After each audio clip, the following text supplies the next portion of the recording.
Good morning, everyone. It is Saturday, December 3rd, 2016, and this is your fun fact of the day. Your potpourri fact for today, one that few people actually know about because it concerns history, it concerns semi-recent history, and because it concerns a famous woman, is that we've actually kind of already had, as a country, as the United States of America, a woman as president. In October of 1919, Woodrow Wilson, the president at the time, was out on tour, giving speeches and just appearing to the public. He started to really slow down, show little enthusiasm and a complete lack of energy.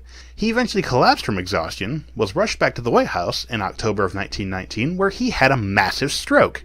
A massively debilitating stroke that would leave him paralyzed on the left side of his body for quite some time, and very slurred and incomprehensible speech. His wife, Edith, found him on the bathroom floor and was the first to notice he could not fully function.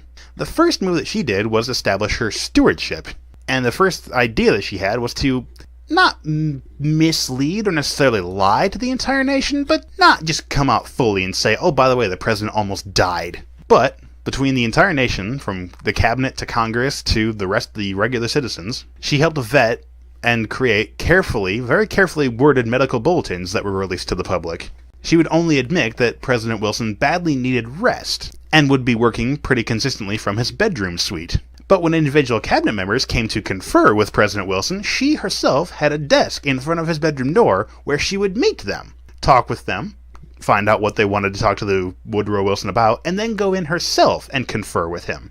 If they had any policy papers or any else that he needed to review or go over, she would take them to him, and the cabinet member would not accompany. It would just be Mr. and Mrs. Wilson in that room. She would first look over the material herself, even, just so she would have an understanding of it as she presented it to Mr. Wilson, President Wilson. If she deemed the matter pressing enough, she would take it to him. It was there, in the bedroom, that she would claim he'd read all the necessary documents and made any decision, thus. It was a bewildering way to run a government, but the officials waited in the West sitting room hallway, and when she came back to them after supposedly, or actually conferring with the president, Mrs. Wilson turned over their paperwork, which would then be usually riddled with indecipherable and unintelligible marks that she said were the President Wilson's transcription verbatim responses. There are many people who speculate that this shaky handwriting was not so much the handwriting of someone who was physically disabled, but more that of a nervous caretaker.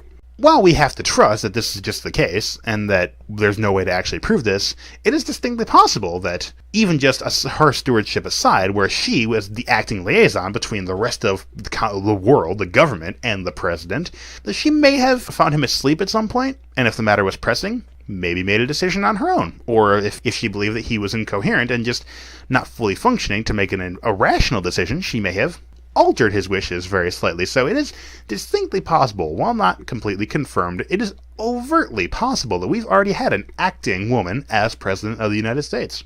Edith Wilson, Mrs. Woodrow Wilson. Take it as you may. Do more research, find out on your own, and make your own conclusion. Hope you've enjoyed this fun fact of the day. See you tomorrow.